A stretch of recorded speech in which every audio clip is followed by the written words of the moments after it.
Hello friends, പുതിയൊരു വീഡിയോയിലേക്ക് എല്ലാവർക്കും സ്വാഗതം. ജർമ്മനിയിലെ നോർത്ത് റൈൻ വെസ്റ്റ്ഫാലിയ സംസ്ഥാനത്തുള്ള ക്രെഫെൽഡ് എന്ന നഗരം ലോകപ്രശസ്തമായത് അവിടുത്തെ പട്ടുനൂൽ വ്യവസായത്തിലൂടെയാണ്. ഇന്ന് നമ്മൾ സന്ദർശിക്കുന്നത് ക്രെഫെൽഡിലെ പ്രസിദ്ധമായ ഹൗസ് ഓഫ് സിൽക്ക് കൾച്ചർ മ്യൂസിയമാണ്. ചുറ്റും ആധുനികത നിറയുമ്പോഴും നൂറ്റാണ്ടുകൾക്ക് പിന്നിലേക്ക് നമ്മെ കൂട്ടിക്കൊണ്ടുപോകുന്ന ഒരു മാന്ത്രിക ലോകമാണിത്.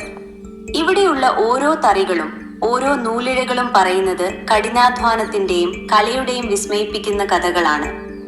രാജാക്കന്മാർക്കും മാർപ്പാപ്പമാർക്കും വരെ വസ്ത്രങ്ങൾ ഒരുക്കിയ ആ പഴയ നെയ്ത്തുകാരുടെ വിരൽ സ്പർശം ഇന്നും ഇവിടെ തങ്ങി നിൽക്കുന്നു. ക്രെഫെൽഡിന്റെ സുവർണകാലത്തെ ഓർമ്മിപ്പിക്കുന്ന ഈ പട്ടുനൂൽ കൊട്ടാരത്തിലേക്കുള്ള ഒരു യാത്രയാണ് ഇന്നത്തെ നമ്മുടെ വീഡിയോ. എന്താണ് ഈ മ്യൂസിയം? പണ്ട് ഇതൊരു പട്ടുനൂൽ നെയ്ത്തുശാലയായിരുന്നു. 1900കളിൽ കത്തോലിക്ക പുരോഹിതന്മാർക്ക് ആവശ്യമായ വസ്ത്രങ്ങളും അൾത്താര വിരികളും ഇവിടെയാണ് നെയ്തിരുന്നത്. ഇന്ന് ഇത് ഒരു ലിവിംഗ് മ്യൂസിയമാണ്. അതായത് പഴയ കാലത്തെ നെയ്ത്തുയന്ത്രങ്ങൾ ഇന്നും ഇവിടെ പ്രവർത്തിക്കുന്നത് കാണാൻ സാധിക്കും. ക്രെഫെൽഡും പട്ടുനൂലും. ജർമ്മനിയിൽ വെൽവെറ്റിന്റെയും പട്ടിന്റെയും നഗരം എന്നാണ് ക്രെഫെൽഡ് അറിയപ്പെടുന്നത്. 18ാം നൂറ്റാണ്ടിലും 19ാം നൂറ്റാണ്ടിലും ഈ നഗരം ലോകമെമ്പാടും പ്രശസ്തമായത് ഇവിടുത്തെ പട്ടുനൂൽ വ്യവസായത്തിലൂടെയാണ്. അതിന്റെ ചരിത്രം വിളിച്ചോതുന്ന ഏറ്റവും പ്രധാനപ്പെട്ട സ്ഥലമാണ് ഈ മ്യൂസിയം. മ്യൂസിയത്തിലെ പ്രധാന കാഴ്ചകൾ: ജാക്കാർഡ് ലൂമുകൾ. നെയ്ത്തുയന്ത്രങ്ങൾ ഇവിടെയുണ്ട്. കാർഡുകളിൽ സുഷിരങ്ങൾ ഇട്ട് ഡിസൈനുകൾ ഉണ്ടാക്കുന്ന പഴയ സാങ്കേതിക വിദ്യ നിങ്ങൾക്കിവിടെ കാണാം.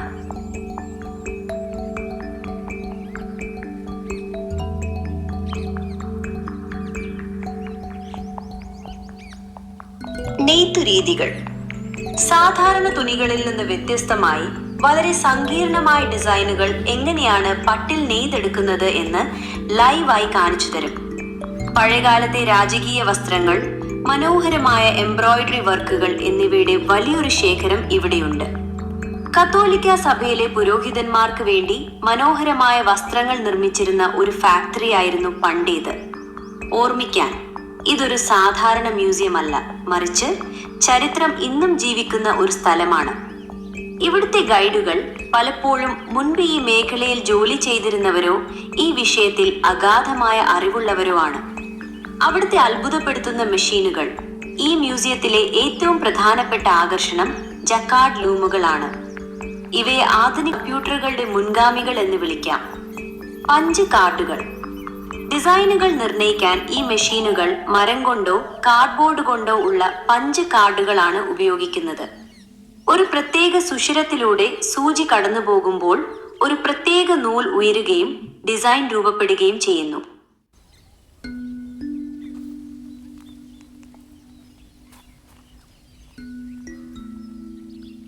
ആയിരത്തി 1990കളിൽ ഈ ഫാക്ടറി പൂട്ടാൻ തീരുമാനിച്ചപ്പോൾ നഗരത്തിലെ സാംസ്കാരിക പ്രേമികൾ ഇടപെട്ട് ഇതിനെ ഒരു മ്യൂസിയമാക്കി മാറ്റുകയായിരുന്നു.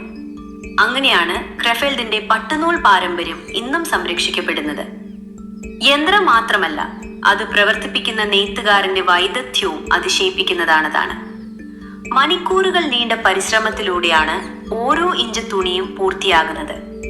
ഒരു കാലത്ത് വത്തിക്കാനിലെ പുരോഹിതന്മാർ ധരിച്ചിരുന്ന രാജകീയമായ പട്ടുവസ്ത്രങ്ങൾ ഈ യന്ത്രങ്ങളിൽ വിരിഞ്ഞവയാണ്.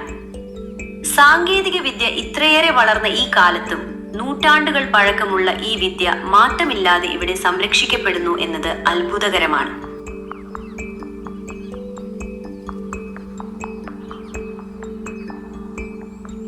ജർമ്മനിയിലെ ക്രെഫെൽഡിലുള്ള house of silk culture, German textile museum എന്നിവ പുതിയ തലമുറയ്ക്ക് കേവലം ചരിത്രമല്ല, മറിച്ച് സാങ്കേതിക വിദ്യയുടെയും ഫാഷന്റെയും ഒരു വലിയ ലോകമാണ് തുറന്നുകൊടുക്കുന്നത്.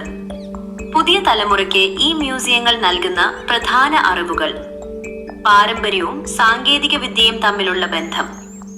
പഴയ കാലത്തെ ജാക്വാർഡ് ലൂമുകൾ എങ്ങനെയാണ് പ്രവർത്തിച്ചിരുന്നത് എന്ന് ഇവിടെ കാണാം. ഇന്നത്തെ കമ്പ്യൂട്ടർ പ്രോഗ്രാമിംഗിന്റെ ആദ്യകാല രൂപമായാണ് ലൂമുകളിൽ ഉപയോഗിച്ചിരുന്ന പഞ്ച് കാർഡുകളെ കണക്കാക്കുന്നത്. കോഡിങ്ങും സാങ്കേതിക വിദ്യയും ഇഷ്ടപ്പെടുന്ന പുതിയ തലമുറയ്ക്ക് ഡിജിറ്റൽ ലോകത്തിന്റെ വേരുകൾ മനസ്സിലാക്കാൻ ഇത് സഹായിക്കുന്നു.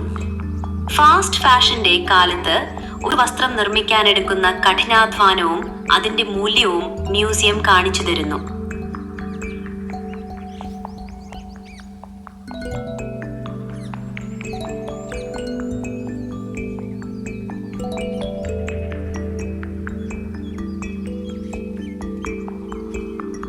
സിൽക്ക് പുഴുവിൽ നിന്ന് നൂലെടുക്കുന്നത് മുതൽ അത് തുണിയായി മാറുന്നത് വരെയുള്ള പ്രക്രിയകൾ കുട്ടികൾക്ക് നേരിട്ട് കാണാം.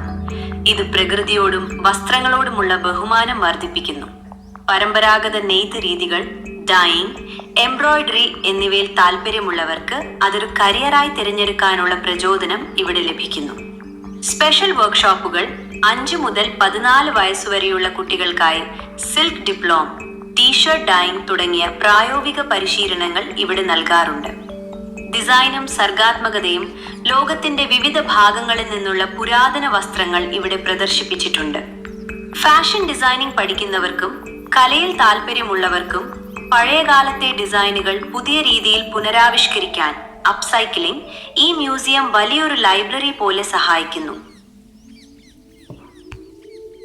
ഈ ചിത്രത്തിൽ നിങ്ങൾ കാണുന്നത് ലോകത്തിലെ ഏറ്റവും ചെറിയ തറി, the smallest loom in the world ആണ്. ക്രെഫെൽഡിന്റെ പട്ടുനൂൽ പാരമ്പര്യത്തിന്റെ അടയാളമായിട്ടാണ് ഇത് കണക്കാക്കപ്പെടുന്നത്. ഇത് നിർമ്മിച്ചിരിക്കുന്നത് സ്വർണ്ണ പണിക്കാരനായ ഹെർബർട്ട് ഡെറ്റ്ഷെമാണ്.